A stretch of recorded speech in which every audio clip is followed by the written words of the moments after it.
Hello everyone, thank you for having me, Mr. Superintendent, and may it please the court.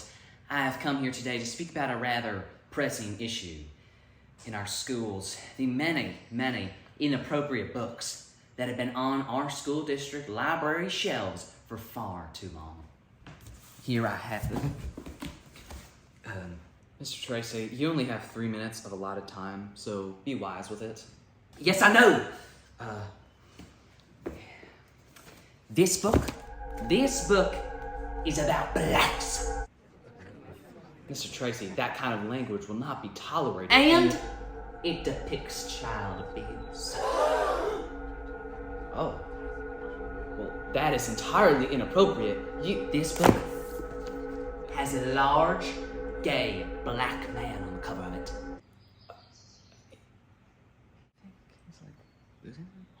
And it has a sex scene in it. Oh my God, what?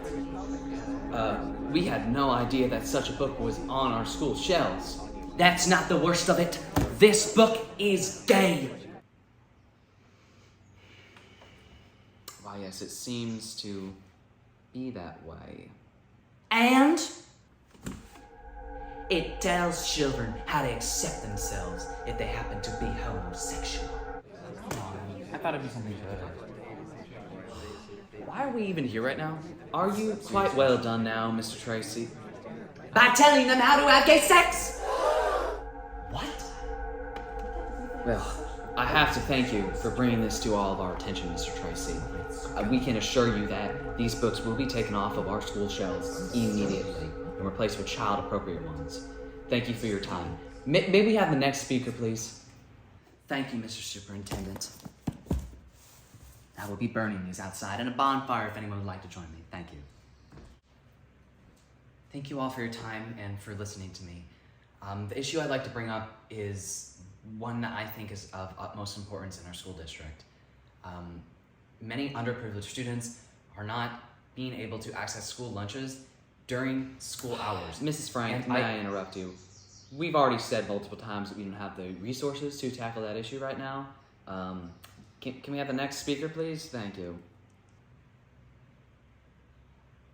As you may or may not know, book banning has been on the rise across the U.S. for the past few years. It's a trend you've no doubt read about. In this letter from School Board Chair Carolyn Rye writes, "I will direct staff to remove genderqueer from school division libraries." If you guys can't look at it, if the camera can't look at it, tell me why you voted to keep This Book is Gay on the shelves. So I give up. It's comics are for whoever can understand them. Certainly the school board doesn't really. During the first half of the 2023-23 school year, PEN America's Index of School Book Bans lists the 1,477 instances of individual books banned, affecting 874 unique titles, an increase of 28% compared to the prior 6 months, January through June 2022. While book banning seems like a huge issue, the reality is that the large majority of voters, 71%, oppose efforts to have books removed from their local public libraries. On top of this, voters across the political spectrum say that public libraries and school libraries play an important role in communities and schools. Time and time again, the very loud minority speaks over the majority, even to the point of making extreme decisions such as banning certain books from entire school districts. While book banning advocates claim that books are being targeted mostly for sexually explicit material, the reality is much darker than that. In today's video, I'll be reading 6 of the most challenged books in America and answering the questions of, should they be banned? No. That's it. I mean, you can click off the video now. I'm done.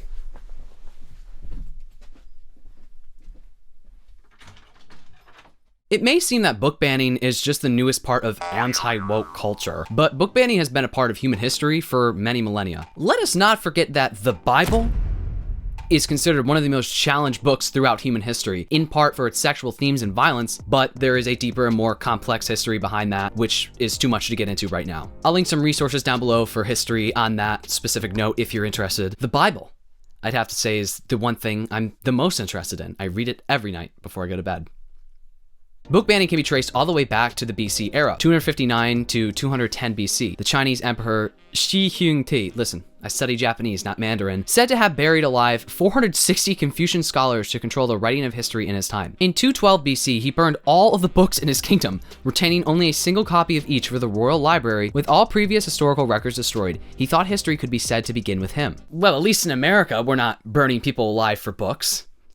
Yet. No, people instead would rather turn to burning books in order to destroy them, for if all of the written text is destroyed, then who will be able to read them? Believed to be the first book banned in the United States, the New English Canon by Thomas Morton was banned in 1637 for heavily criticizing Puritan culture. By far the most known instance of book banning and widespread book burning was done by the Nazis in Germany. A series of massive bonfires in Nazi Germany burned thousands of books written by Jews, communists, and others. Included were the works of John Dos Pascal, Albert Einstein, Sigmund Freud, Ernest Hemingway, Helen Keller, Lenin, Jack London, Thomas Mann, Karl Marx, my favorite personally, Erich Maria Remarque, Upton Sinclair, Stalin, and Leon Trotsky. Notably, one of the Nazis' first targets was the Institute for Sexual Research in Berlin, where they burned over 20,000 irreplaceable books that largely focused on the documentation of queer, trans, and gender nonconforming people. This very real fact was even recently denied by a certain author of a certain book series that is certainly very popular among millennials.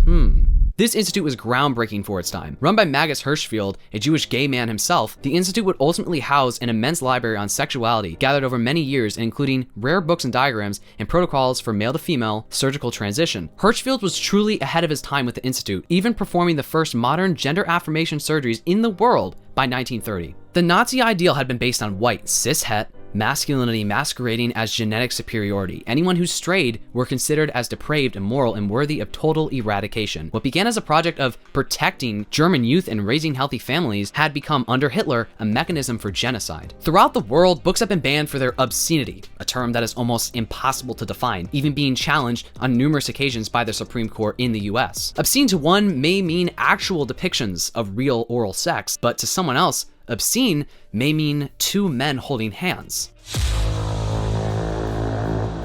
This is why book banning, no matter the context, is always morally reprehensible. Literature should be free for all to read, regardless of the subject matter. Certainly we can have a discussion on what books are age appropriate. That is largely subjective. And on top of this, the reality isn't that people are against toddlers reading these books, because that is not happening. They are against anyone reading these books.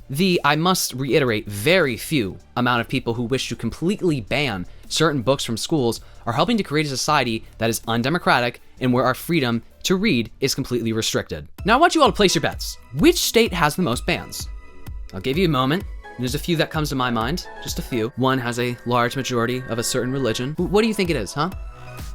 Texas. Texas is currently the state with the most bans, with a total of 438 bans. Florida following right behind, of course. Yee, that's what I say. On top of this, some of these states have passed extremely vague laws that target books, such as in Utah. HB 374, Sensitive Materials in Schools Law, prohibits sensitive materials in schools. And the state attorney's general office directed school districts to remove books that are categorically defined as under the state statute. These kind of laws, because they're so vague, can be freely used to target any books in any way that they so wish, including educational material regarding basic sex education. Sometimes these laws are even used to fire teachers who include said books in their class curriculum, or even punishment to the students who read them. An ignorant child is much easier to control. Underprivileged students who are most often non-white, queer, and/or trans, disabled, poor, etc., are the ones who suffer the most from these bans, since school libraries especially may be the only place where these kids can be free to explore themselves and find free information on any topic. Yes, I know we have the internet, but the internet's not always the greatest place or trustworthy.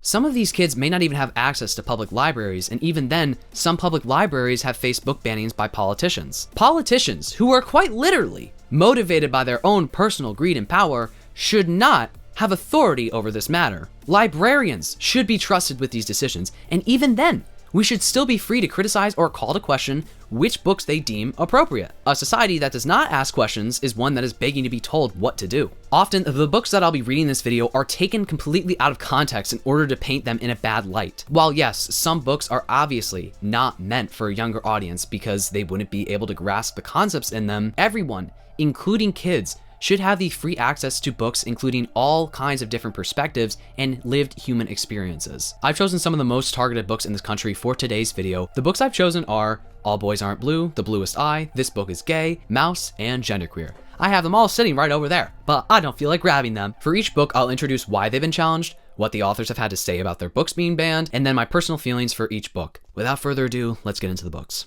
All Boys Aren't Blue. And I will quote from it. I put some lube on and got him on his knees.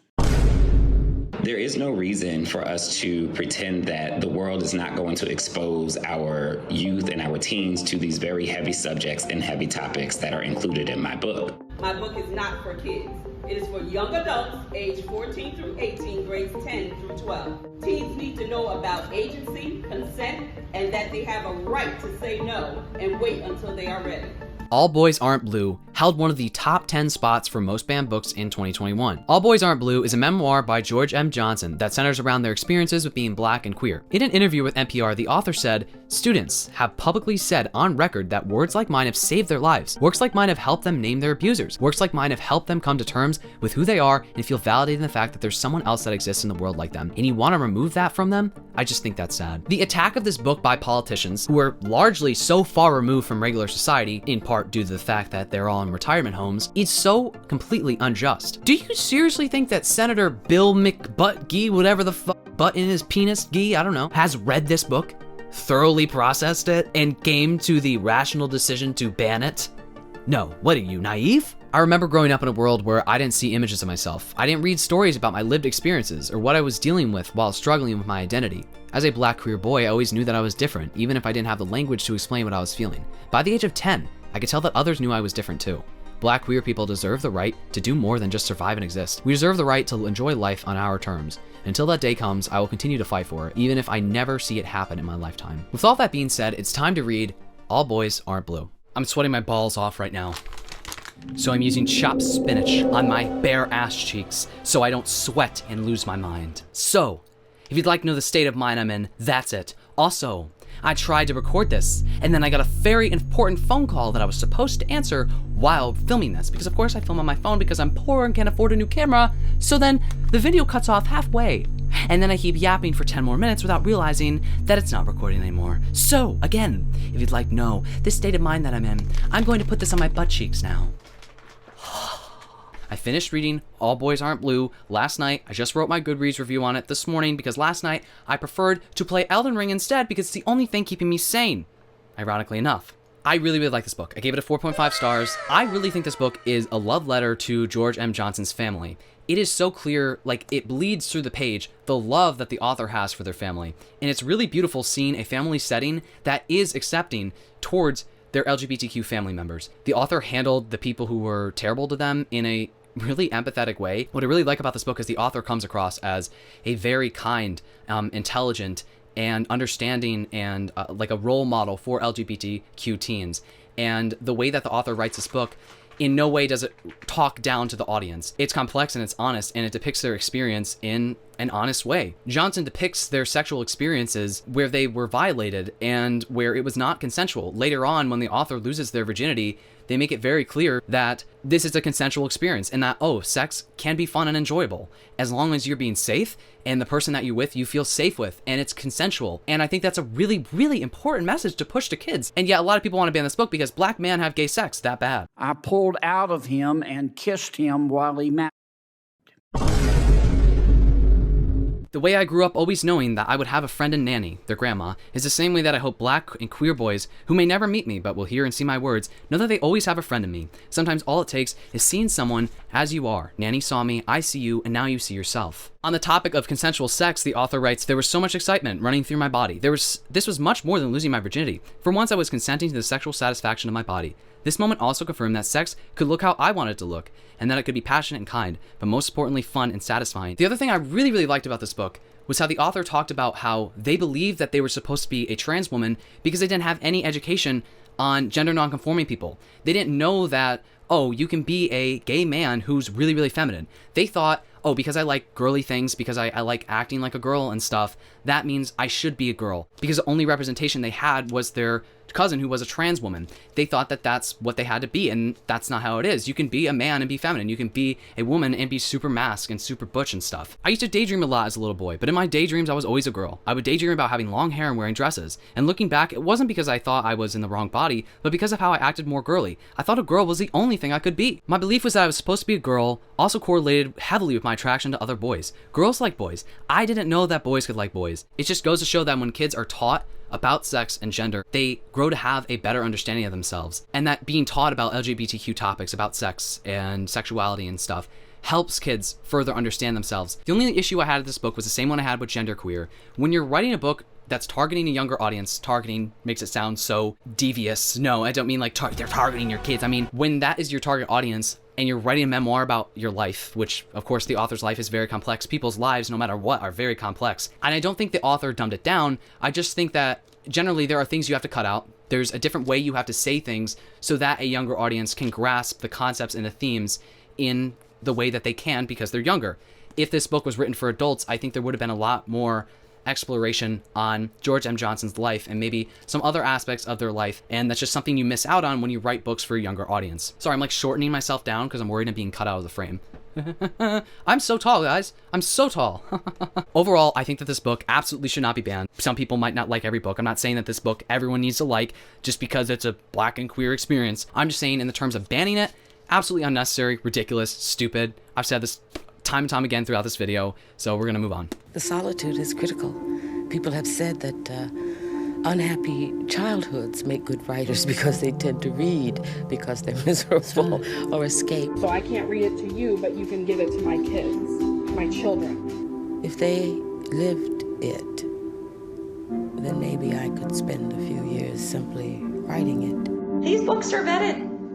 These books are vetted and it got approved. Clearly she does not understand what The Bluest Eye is about. To ban a book like that is to say, let's sweep all of this discussion under the rug. Toni Morrison's first book, The Bluest Eye, was published in 1970. Toni Morrison was also the first Black American woman to win the Nobel Prize in Literature in 1993. Sadly, she passed away in 2019 at the age of 88 after having published 11 novels in total. The Bluest Eye is about a black girl who longs for blue eyes so that she could be loved and be seen as beautiful like her white peers. In the ALA's State of America's Library special report from 2022, Toni Morrison's Bluest Eye was the 8th most challenged book in 2021. Morrison appeared on the list 6 times in the last 20 years, and The Bluest Eye previously made the list in 2006, 2013, 2014, and 2020. Even Morrison's 1987 Nobel Prize-winning Beloved made the list in 2006 and 2012. In the foreword of the novel, Morrison makes clear that her product is to examine how something as grotesque as the demonization of an entire race could take root inside the most delicate member of society, a child, the most vulnerable member, a female. After Toni Morrison's passing, Roxane Gay wrote for the New York Times, saying, "Ms. Morrison taught me and an entire generation of black writers to recognize that we are rich places to write from. She showed us that we must matter first to ourselves if we hope to matter to anyone else. She demonstrated that there is no shame in writing that is both work and a necessary political act." Most of the parents who have complained about this book being available stated that the book was being taught in their children's curriculum. I see no issue with this. In fact, I think it's better to teach this book in a classroom environment. Teaching novels like The Bluest Eye helps us break down barriers with students. After reading the book, I had a student who said that she's a product of incest, and I've had a student who said that she was by her uncle. Books allow us to help them heal in ways that we as educators couldn't help them heal on our own. The fact of the matter is that these people do not want to reckon with what they don't understand, and they'll use any excuse to keep it that way. All right, into the book we go. So I finished reading The Bluest Eye. Let me recline. Ooh, get a little relaxed here. I'm gonna read a quote that I put into my Goodreads review just to start this review. And because I can't take anything seriously, I am gonna read it in an old twang. "A little black girl yearns for the blue eyes of a little white girl, and the horror at the heart of her yearning is exceeded only by the evil of fulfillment." I did generally like the writing in this book because it was very poetic at times and there were really beautiful lines in it. The only criticism I have for this book, which has nothing to do with it being banned by the way, is just the writing and the plot felt extremely convoluted. It went from present to past, but also to past again and then past after the past, and the writing could be like a bit overly like not gratuitous in the sense that the scenes were too graphic, gratuitous in the sense that there were too many words used for one thing, too many like big words for one thing. I do use big words occasionally. I am smart. I am, but sometimes I just want to read a book and not have big words everywhere. It makes me sound like an idiot, but hey, at least I'm not a book talker. The book can also feel like a bit hopeless at times. It just didn't leave on a positive note, which again makes sense seeing the subject matter. The fact that it ended in a sort of really depressing way made sense for the subject matter, because when little black girls are raped, society unfortunately just doesn't really give them the time of day. Sad books and depressing books and graphic books, violent books serve a purpose, and that's why this book definitely should not be banned at all. Of course, this is a sort of book that I believe should be read like in a classroom, because it's just, I think generally a high schooler will have a hard time reading the text and understanding it, but that's why books like these are great in classrooms. The main problem with this book being banned specifically was it was assigned reading, and people had a problem with it because it's about a young black girl who's never seen as beautiful by others and by herself due to her race. She believes that she's hideous, and she obsesses over acquiring the bluest eyes, which is what has been deemed blue eyes, blonde hair, white skin, deemed by Hitler, of course, and by society in general, that is the epitome of attractiveness, and that's what makes you beautiful. And the metaphor at the end of the book was really beautiful and sad, where Pekala gets by her father, and she thinks that she's acquired blue eyes because everyone is looking at her weird, but people are just looking at her like that because she was by her dad, and because she's seen as ugly, or she's just like plain and simple not seen as she's there. She's not seen as a human being, which is that basically that she's not a person who was taken advantage of by her own father because of race. And it's the adults around her who are also black who feel this way because of their own internalized racism. The main thing that book banners have pointed to in this book is the point where she gets R-worded by her father, and yeah, it's graphic, but like, yes, it's graphic. I don't think it was overly gratuitous, like making it or romanticizing it or making it seem like it was this hot and sexy thing, which would be disturbing if she wrote it as just blunt. This is happening. You can't tiptoe around subjects like this. You can't just make it pretty and flowery and stuff, because it's not. Kids are just generally exposed to worse things on a daily basis on a fucking phone. Do you know the shit that I saw when I joined Twitter when I was 13? I see more disturbing things on my phone than I have ever read about in a book. You're removing something that is helping kids feel seen and not so alone, and helping them open up about these really serious subject matter. And there were a few other points in the book where there is sex and they talk about sex, but I really don't think it's to the point where it's like, oh my god, this book is so horrific. So do I think this book should be banned? Absolutely not. Do I think like, a 6-year-old would read this? Obviously not. People are using children in a very intentional way when they are trying to ban these books. They're like, my 5-year-old's reading about rape. They're not. Put up and shut up. What? I don't know. Bye. Oral is popping another dude's peen in your mouth, or indeed popping yours in his. And this book has to go. I'm a grandmother, and I don't want my grandchild reading this book. But Murray requested it be removed, calling it grossly obscene and poor. For about 3 years now, This Book is Gay has held on to its top 10 standing, with it being the 9th most banned book in 2022. Parents complained about the sexual education in the book, which includes depiction of oral and anal, diagrams of genitalia, and mentions of Grindr, my personal favorite app. In response to her book being targeted, the author said, "I felt as a former teacher that sex education for LGBTQ+ teenagers wasn't very good," Dawson explained in a heartfelt video posted to Instagram. "They weren't really learning anything about safety and relationships. What we're seeing now is a very organized attack on books, because the far right is out of ideas. Thank you to all the librarians and educators who are defending freedom of speech," she added. "Stand strong in full solidarity." The issue of lack of comprehensive sex education is nationwide, and books like this, as the author claims, can help many students who do not have access to these programs in their schools. Not to mention that plenty of states only teach male-female sex ed, with no inclusion of LGBTQ topics, partly for fear of mentioning them seeing the climate that we're in, and because in some states you literally cannot talk about LGBTQ topics, period. Since 2021, state lawmakers introduced 42 bills in 22 states restricting education about these topics, according to PEN America, a free speech advocacy organization. Of those 42, only one in Florida has become law. The Florida law, commonly known as the Don't Say Gay law, has resulted in the censorship of classroom discussions about LGBTQ identities and same-sex families, book challenges, and on inclusive gestures by teachers, such as hanging up a fucking pride flag in the classroom. Fucking was not included in the article. I just think it's funny that like rainbows are like what's most concerning to these people right now in the world. Is it a coincidence that these same states also want to target LGBTQ books that have been explicitly said multiple times to be only intended for high schoolers, not 8-year-olds? I don't think so. All right, with that being said, let's read this book. Finally, I've finished the last book. I am so done with this video, it's not even funny. So, let me give you all my review. As you can see, I have a little bit of notes on here. My notes read millennial humor. So that's, if you want to know, you want to run down on a book, millennial humor. That's all you need to know to not read it. That's why this book should be banned.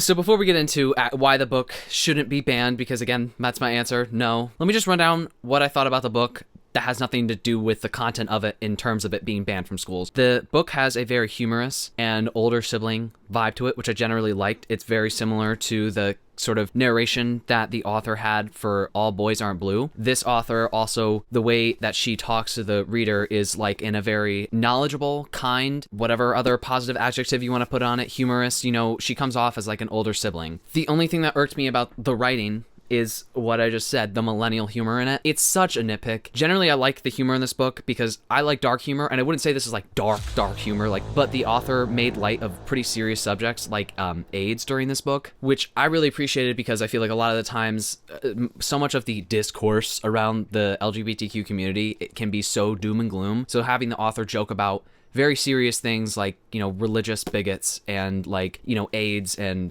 etc., etc. It made the book feel a lot more enjoyable and fun to read than if I was just reading like a very educational nonfiction book about AIDS was really bad. So many people died. You're gonna die too. Like, as for the actual content of this book, I think it would be great for someone who's starting at base level, like starting with zero knowledge of the LGBTQ community. However, if you are more educated on like LGBTQ topics and or you have been out in the community for a couple years, you may find that at certain points the book misses some additional context or nuance. A good example of this is at one point the author is talking about why bisexual or queer women are not looking for threesomes with clammy palmed internet men. She says, no lesbian women are, I can't state this enough, lesbians like vaginas. I do have the revised edition because this book originally came out in 2014, and I believe this edition was revised and was published in 2020 or 2021. So you'd think that like that would have been excluded because it's a bit outdated. Yes, there's definitely lesbians who only prefer vaginas. That's totally fine and good. I'm not shaming you. Don't start rattling off in the comments about, I don't want to date a man. Some weird transphobic dog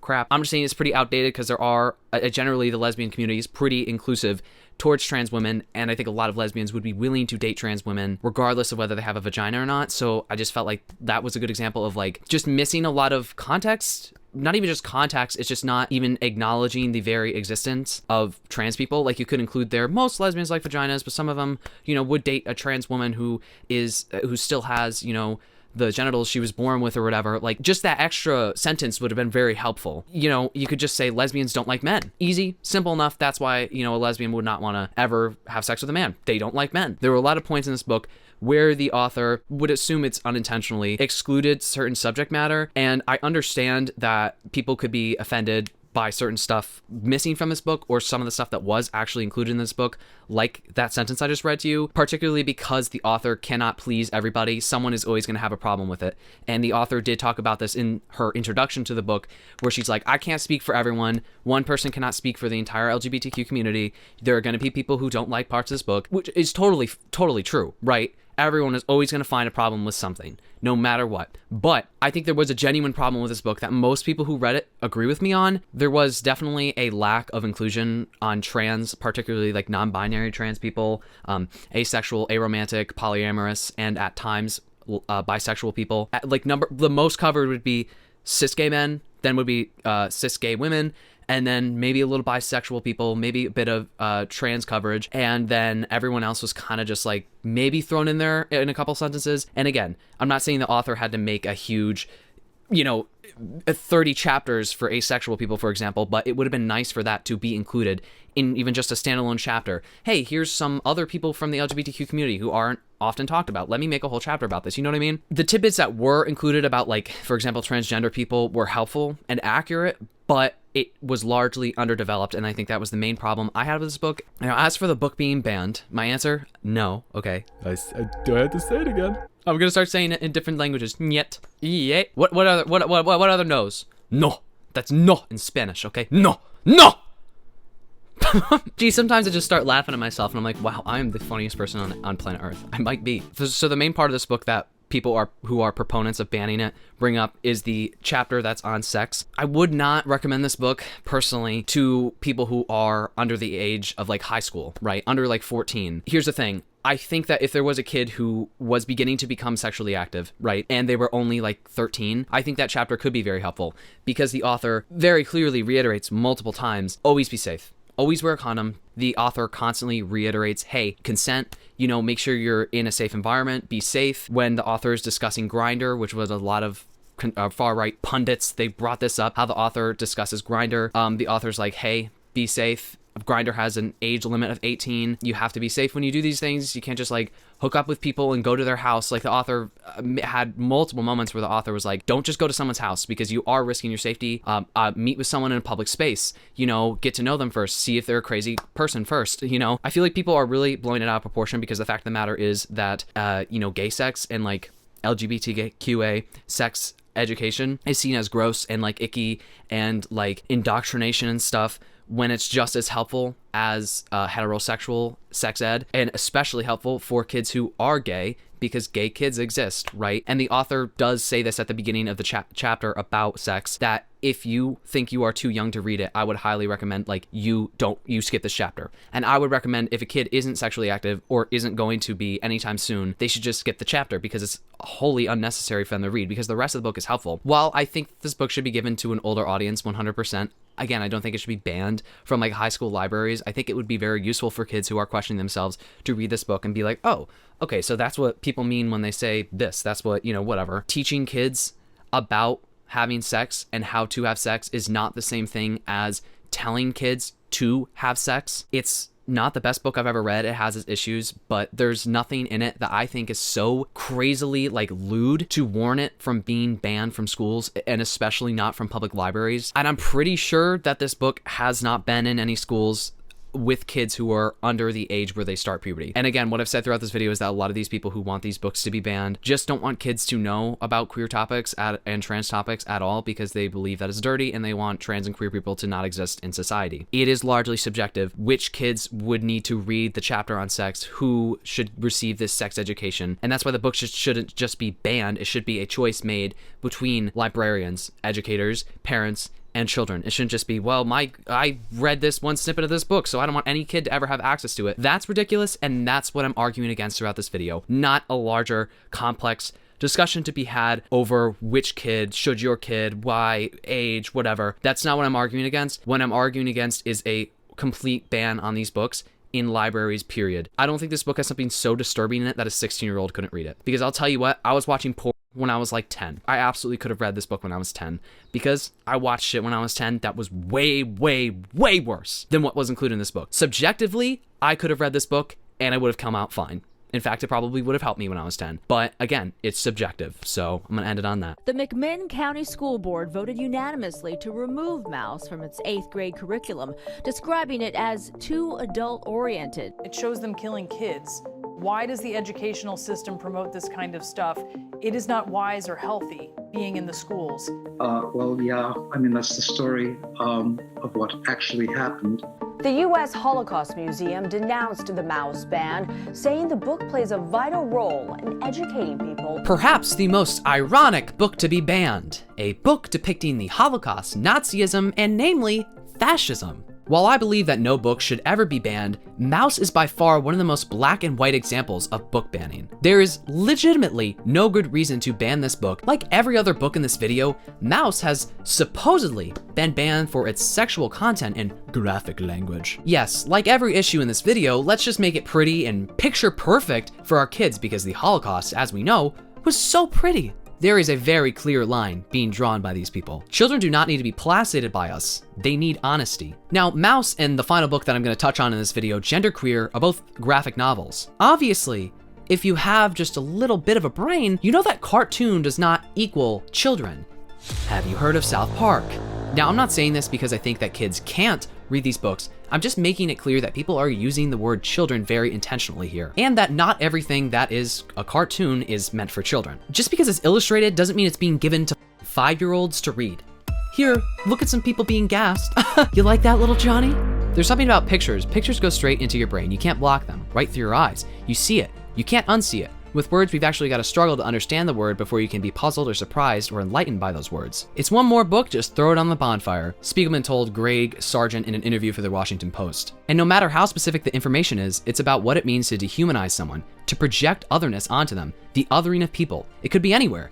And the main thing that happens is, as we've seen in the past with the Nazis, the very, very first people who were victimized by the Nazis weren't even Jews. They were the sexually deviant. So that was where they started, and that seems to be the hot button in America right now. We haven't learned much from the past, but there's some things you should be able to figure out. Book burning leads to people burning. On not portraying his father in a perfect light, Spiegelman said, usually most of the Holocaust narratives I would find are about the sanctification of the victim. They suffered, therefore they become ennobled. And that's what the story is. That's such bullshit. Suffering only caused suffering. On that note, before we get into my review of Maus, I have to bring up the elephant in the room. In 2013, Spiegelman said that he is really glad I'm a diaspora Jew. I don't identify with Israel. I've almost gone several times as an adult. Never. Always bailed at the last minute. If I go, I'm going to mouth off, and then I'll get myself involved in some project I don't want. He then went on to say, okay, Zionism existed before the Holocaust, but the Holocaust is the broken condom that allowed Israel to get born. He also said in this interview that he once proposed a New Yorker cover that depicted Palestinians behind barbed wire wearing Jewish stars. In front of the barbed wire was an Israeli soldier with his gun and also with a Jewish star, and he's also behind the barbed wire and looking mournful as well. And the implications of it are unbearable for a lot of people. It makes their heads explode still. Finally, in this interview, he goes on to say that, so at that point, what are we remembering when we remember the Holocaust? Are we remembering that Jews specifically have to do whatever is necessary to ensure their own survival at the expense of others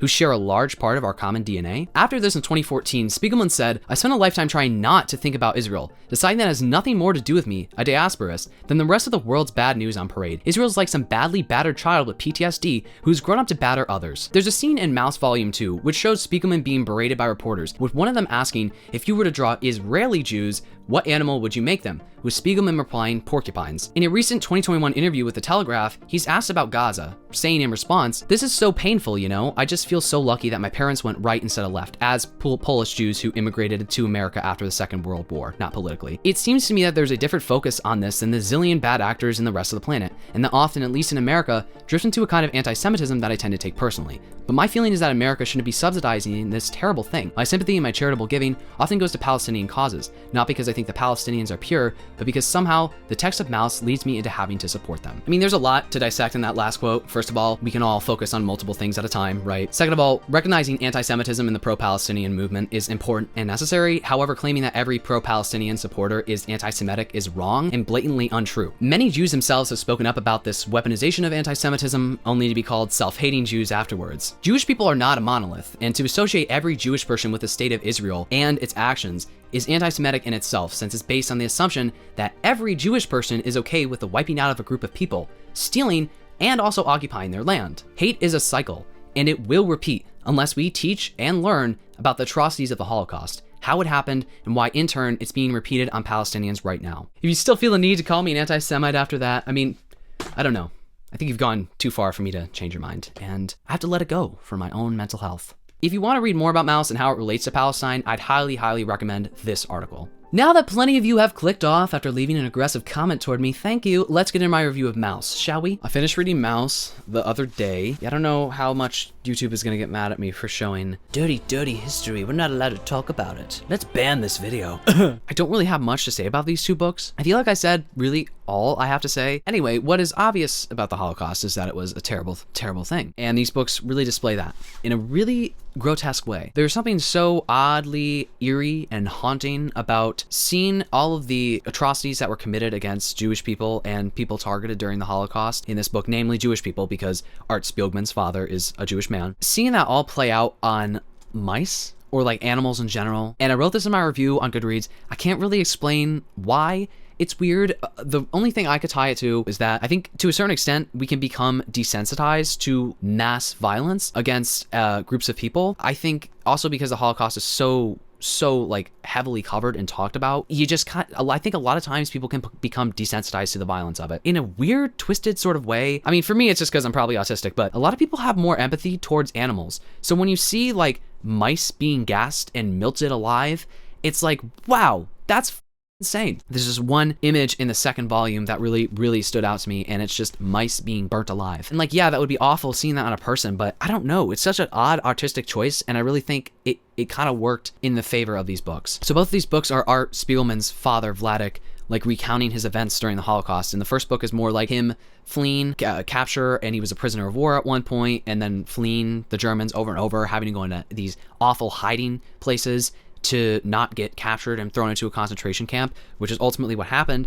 And he did get out, but after suffering tons of trauma. What I think is the most interesting part of these books was how Spiegelman examined his contentious relationship with his father and how he painted his father to not be like, you know, like the perfect survivor. At one point, Spiegelman's father uses a racial slur in Yiddish to refer to a black man, and Art Spiegelman is like, how could you say that? You as a Jewish person, how could you be racist? And then Vladik is like, well, you should not compare the black people to Jewish people.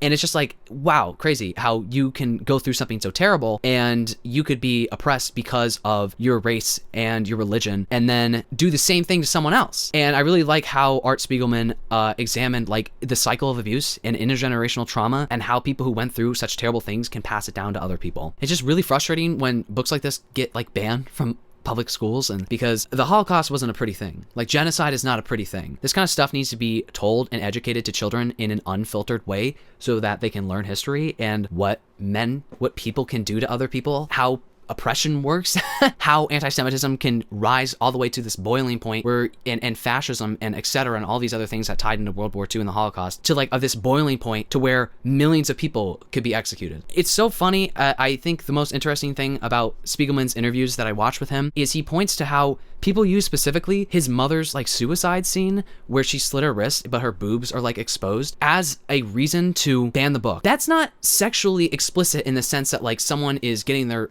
rocks off to it. It's breast. Women have breasts. Most women have breasts, right? She killed herself because of like the trauma that she couldn't get over from Auschwitz. I'm sure it was other reasons, you know, I'm not Art Spiegelman, but that's like the insinuation in this book is that's why she just couldn't handle it. You're like completely removing the context. Oh my God, it's so annoying. Stop removing the context from these books. Stop banning them. I'm sure you're familiar with it. It's called genderqueer.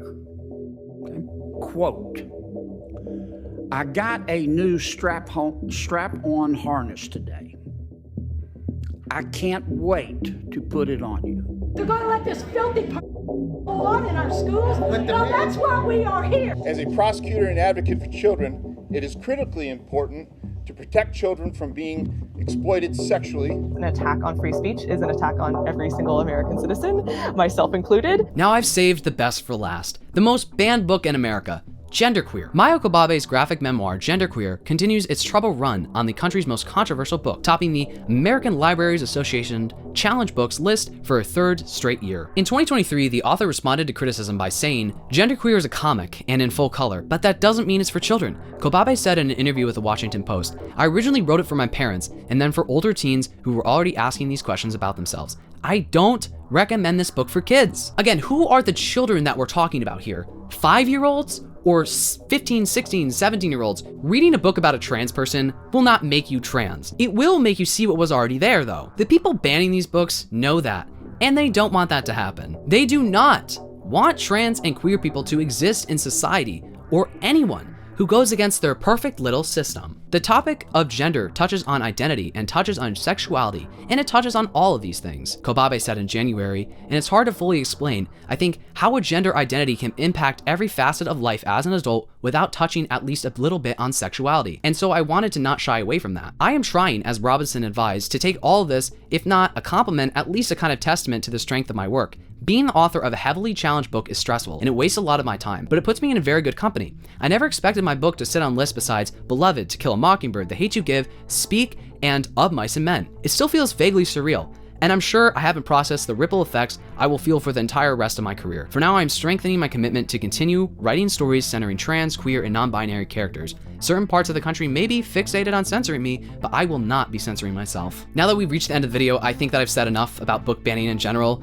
so let's just get into my review and see if it's really as bad as people are making it out to be. Spoiler alert, it's not. I already read it, actually. I'm omniscient, but we already knew that, okay? So I finished reading Genderqueer. As I was reading through this book, I definitely connected to it a lot towards the end of it. And once I like started writing my review on Goodreads and stuff, I was like, actually, you know, there's some problems with this book that I'm not a big fan of, and not in terms of it being banned. My answer is obviously, again, no, the book shouldn't be banned. No shit. You guys know how I'm going to answer all of these. The problems I have with it are just like general issues, criticisms that anyone could give to any book. Every book doesn't have to be perfect. And I think it's wrong to uphold authors from marginalized groups to a perfect standard. There is other subject matter in this book, but obviously the main point of this book is to talk about queerness, gender queerness, No fucking shit. I think books like this are very helpful for kids who might maybe feeling similar to this author in whatever way. Maybe the asexuality that the author discussed in the book. People will feel a connection to that if that's something that they've been dealing with. And having someone something that's easily as digestible as a comic to read that they can sit down and read in one sitting can be very helpful for people. And I do think this book definitely would have helped me as a kid. I think anything at all discussing trans people other than making fun of trans women for having penises probably would have helped me as a kid, because that's all I had access to until I was about probably 15 or so. I think my main problem with this book was that narratively a lot of things are, and I think this is at fault because the book is a graphic novel, so it's hard to write a graphic novel that goes deep in depth to every life experience the author has had. And unfortunately, I just think a lot of things the author introduced and never really touched on more than that. One thing that the author wrote in here that I think is a good example of that is that the author didn't know how to read until they were in elementary school. That is not, it's only like touched on in one sentence. Did you like grow up Mormon or something? And the author didn't, but like, I just don't understand. So in terms of nudity, the first thing is on page 13, where it's just two kids like behinds, badonkadonks. Ooh, don't know if I should be calling a kid's butt bat. The author's butt and the other kid that they were peeing with outside. Like kids pee outside in the grass. Not really anything revolutionary there. If you live in the middle of nowhere as a kid, you've probably pissed on the grass at least at one point in your life. I've definitely peed outside quite a lot. Peed in the yard quite a lot as a kid. Not as an adult, let's make that clear. I don't know why I bookmarked this page. I don't know what past me does. I have no idea. I black out half the day. So one thing I bookmarked is the author was being bullied because it had leg hair. I really related to this because when I was a kid, I got bullied when I was like 11 because I had leg hair. So then I started shaving it and I hated shaving it. And you know, having hair is like a big part of me. Like there's a lot of men who don't like having hair, not me. I love having hair. It makes me feel good in myself. It makes me feel warm. It does technically warm you. When we were like apes, that's why our hair raises the erector pili and muscle, because that used to warm us up, like fluff up our fur. But now we don't have fur. Well, some of us do. Ooh, some of those bears out there, call me. It's just so stupid. Like I'm 11, why do I need to shave my legs? So the one thing that conservatives keep bringing up, the author talks about how our standard method of the M-wording, doing the do with himself, was stuffing a sock into the front of our pants and manipulating the bulge. And then the author talked about how this would evolve into fantasizing about like hip thrusting and stuff. And there's just one panel everyone always points out. It's not even that graphic. It's two guys who are like naked, yes. But the only thing I can see is the crack of a behind. That's all. It's not like I'm seeing a penis go in anywhere with fluids and whatever the hell else happens, right? I don't know. I really don't think this, I think this is pretty tame. And then the author talked about imagining getting like a PJ. Sucky, which not that crazy. I just really don't think that's that crazy. Just talking about their experience with, you know, doing the do. It is what it is. Every child, probably, most likely, I'd say 99% of kids experiment with, you know, doing the do with themselves when they're like young. Maybe they don't understand why it's happening, but it happens. And talking about those things and normalizing it. And for a kid to read this and be like, oh my God, I think about, you know, I do that stuff with my sock too, whatever the fuck, I don't fucking know. But like, they're like, oh, you know, I'm not weird because I, you know, do that. Even though I'm 11, I grew up in a Christian household and they tell me that it's wrong. It's a mortal sin. I'm not talking about myself or anything. Now I know, like, it's not a bad thing that I do that, because it's not. I bookmarked another point where there's some nudity, which again, not that crazy. A body is a body. The author is getting undressed for a gynecology exam. The thing that I hated about this moment, and this is where I get into actual criticism of this novel, is that the author states that they had very bad pain during the gynecology exam. It says, the most excruciating pain of my life. That's not normal. And it's something that really needs to be discussed, that women and people who have, you know, vaginas and whatever. Vagina. Stormy Daniels' vagina. Sorry. Nope. I can't, not saying it. I gotta stop doing that. I gotta stop saying offensive things with the Donald Trump voice. Like I've heard women talk about getting IUDs inserted and it's like the most excruciating pain they've ever felt. That's not normal. And the author, I wish they would have talked about this more. It's not normal that you went to a gynecology exam and got a pap smear done and that it hurt that bad. And I don't know if the author is just exaggerating because of their gender dysphoria. Maybe that's why. But I do think there was some level of physical pain during this situation. I don't think the author is normalizing it. Let me be clear. I just think it's like, I wish there was more discussion. Like, hey, the pain I felt wasn't normal. It wasn't normal that like it hurt this bad. And if you are in a doctor's appointment and it hurts and you feel pain or you feel like something's wrong, you need to speak up and defend yourself, because women, and black women in particular, are constantly, invalidated with their feelings in the medical system. And there's a lot of discrimination and it's not normal. Another scene that I bookmarked that was like a sex scene, a graphic scene, was the author was talking about a fantasy based on Plato's Symposium, where there are two men with penises. Really much going on here. Sorry, I just don't really see the issue. I mean, a lot of Greek statues do have penises on them. So if you do a tour of the Modern Arts Museum or whatever the hell David is in, I don't know, David with his flaccid small penis. He's a grower, not a shower, okay? And I know the context was like the author was fantasizing, right? But like no one was being like squirted off, you know what I'm saying?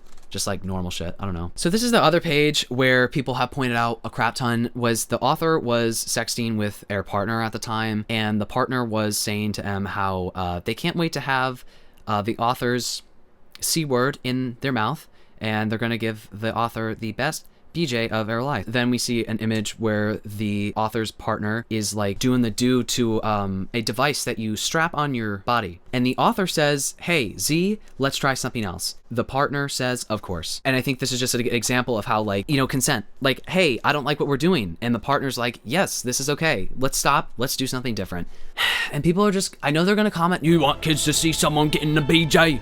No, I don't. I'm not sexualizing children or anything. I'm just saying this is clearly serving a purpose of, oh, I'm on the gray ace spectrum and I'm just not into something that felt better in my mind, which is an experience that I think some asexual people experience, right? The author's aunt says that she thinks that AFAB people transitioning is a deeply internalized hatred of women. What's funny is on the next page, the author's aunt accepts them and is trying to not mess up their pronouns and call them a girl and stuff. And it's like, you didn't read the book. You're just pointing out this one thing and then ignoring all the other context. The author's aunt, despite having those preconceived notions about trans men or, you know, AFAB non-binary people, is growing, is attempting to be a supportive person. It's just so funny when it comes to all of these books, and particularly this one, how people just rip all context from it and just use it to fit their narrative. Oh, it's internalized misogyny. Just shut the fuck up. And I guess people had a problem because the author didn't like rebuke their aunt's claims or whatever. It's like, they did. The author says here, what if she's right? Our society's treatment of women is so toxic.